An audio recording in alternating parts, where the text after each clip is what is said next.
Flowers and Bullets and the Babel of Steel began, at least in my mind, as a response to um, the fact that for years I have seen a lot of exhibitions at galleries and museums and other venues dealing with Latin American art and Latin American artists, and they all seem to have been grouped together.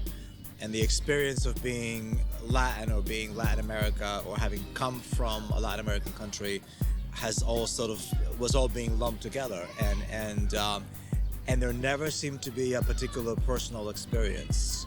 There never seemed to be a focus on a particular artist in that context.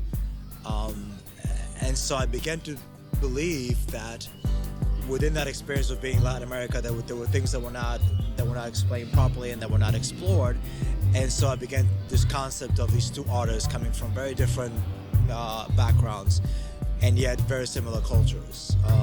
Lazarus being Puerto Rican and her parents having migrated to the United States, and me being Cuban and my parents pretty much having been exiled to the United States.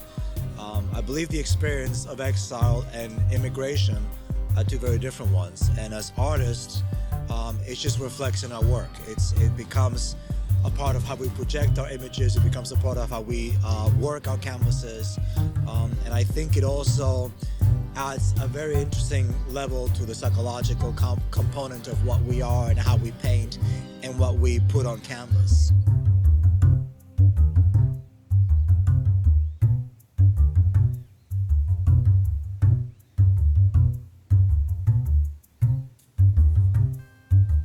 My friend Joshua calls it my personal experience of falling through the cracks of the great melting pot. And it's a strange place to be, not really feeling appropriate in either environment. I'm somewhere floating in the middle, and I think that the altarpiece and Flowers and Bullets and the Babel of Steel will express that. And I'm not alone. There's a whole generation of adults who were a product of different situations with similar results.